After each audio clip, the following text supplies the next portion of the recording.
640 days. That's how long it has been since the first death caused by the COVID-19 virus as of writing this video. Italy has now surpassed China in the number of COVID-19 related deaths. We'll be allowing anyone, unless they're a citizen, we will close our border to any non-residents and direct citizens. family member. And with each passing day, it hasn't gotten any easier. The days are blurred together, and each day it's the same thing. Wake up, attend meetings, eat, work, shower, sleep. We start to become isolated. We lose sight of our surroundings, get detached, disassociate. We fall deeper and deeper down the darkness. This dark tunnel until eventually we can't see ourselves or anything anymore. But it doesn't have to be that way. No matter how dark the tunnel is, there is always light at the end. Step 1. Acknowledge the situation you're in and learn to let go. One of the predictors of subjective well-being is our sense of perceived control. Often when the situation we are in is less than ideal, we tend to grasp at straws in hopes that we regain control of the situation. And when we can't, we panic. The way we can start being positive in these less than ideal circumstances is by identifying what we can control and what we can't. It is in these unfavorable conditions does one need to forego the belief of internal locus of control. Understand that you are not responsible for everything that's happening to you. By switching to the chance belief, the belief that no one is in charge and that sometimes luck takes the wheel, you are relieving yourself of unnecessary worry when it comes to things that are out of your control. And a little less baggage is always a good thing. Remember that sometimes even the best players will miss, and not everything is yours to blame. Step 2. Reframing thoughts. It can be hard to see the good in things when everything feels horrible, but once you change your perspective, things can begin to look a little more optimistic. People with a more optimistic outlook on life can have fewer health problems. So, by learning to be optimistic, we can improve not only the health of our mind, but also our body. By adopting top-down theories, we can reframe our thoughts through our natural ability to see the bright side should we make an effort to do so. An obstacle becomes a chance to prove yourself. Getting knocked down becomes a lesson on how to get back up. By reframing our old thoughts, we can gain a different perspective, and once we change up our angle, we just might be able to see the blessing in our curse. Step 3. Remember what makes you happy.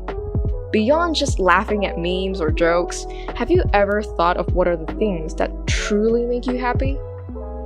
Sometimes we mistake momentary joy and the kind derived from a funny cat video or comedy skit as happiness. And although the two are similar, it is important to know that momentary joy is not fulfilling and will not bring about a pleasant life. Try observing yourself and asking yourself questions to find out what is it that you do that makes you feel content. Do you feel content when you're spending time with your family?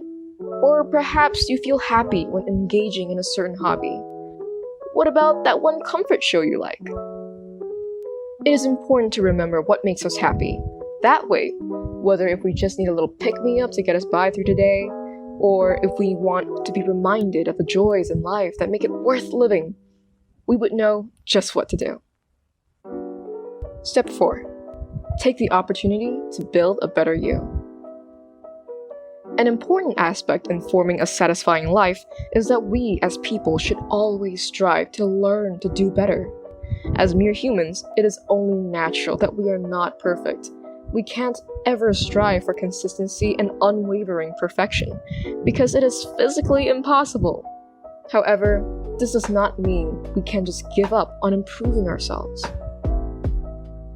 Whether if it's our physical health, emotional awareness, mental strength, or spirituality, it is important that we push ourselves to become better people each day. Admittedly, the idea of becoming a whole new person every 24 hours can be daunting.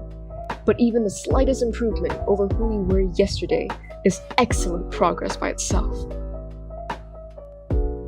By taking these small steps, we can eventually learn to grow into more mature people who can form better connections, lift others up, and ultimately make the world a better place.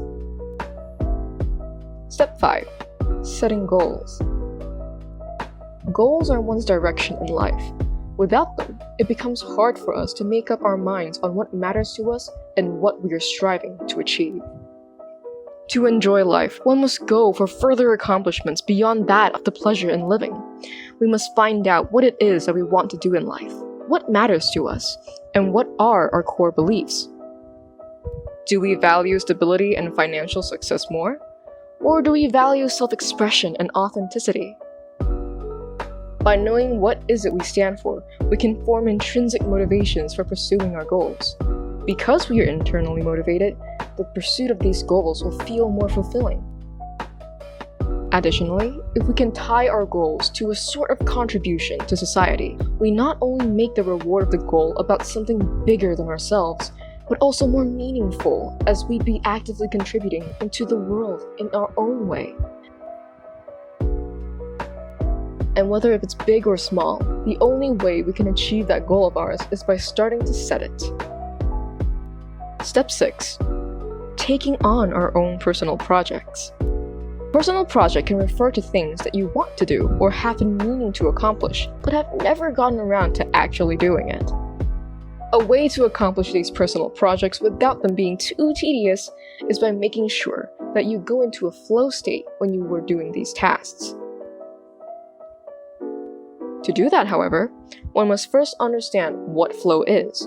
Flow is a mental state of operation in which a person performing an activity is fully immersed in a feeling of energized focus with their full involvement and enjoyment of the process.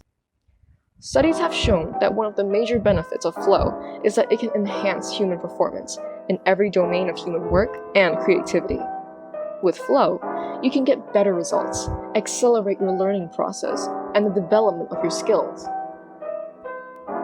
By entering the flow state when putting effort into your personal project, you will slowly learn to have fun and enjoy yourself while working towards the goals you've always had in mind. Investing yourself into a personal project can be difficult, but once you get into that flow state, there will be no stopping you. That covers some of the steps you can take to stay positive during quarantine. Now, these steps may be a fix in theory, but what say you that we put it into practice? Okay, ignore the hair. It was a mistake. I just got off class, and I don't know how yet, but I'm gonna try my best to practice, put to the test, and demonstrate to you the 6 steps on staying positive during quarantine in a vlog-style video compilation. And we're gonna cut back to those footage now. I apologize for all the times my knees get caught on a trampoline beneath my jeans. I'm afraid to say they're a little stuck. I've been pulling for far too long, and it's far too strong.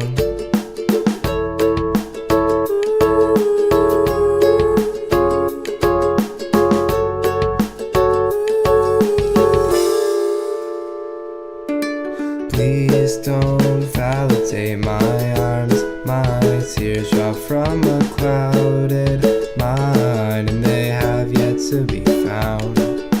When you compliment my eyes, just know that they're in constant danger of rolling to the ground.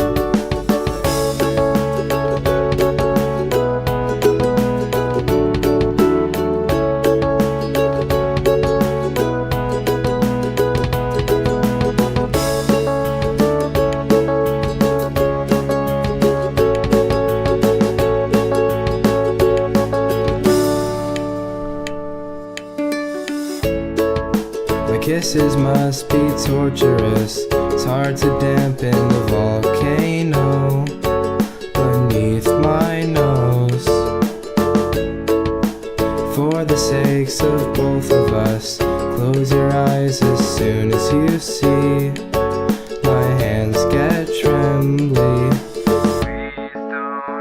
arms, my tears drop from a clouded mind, and they have yet to be found. When you compliment my eyes, just know that they're in constant danger of rolling to the ground.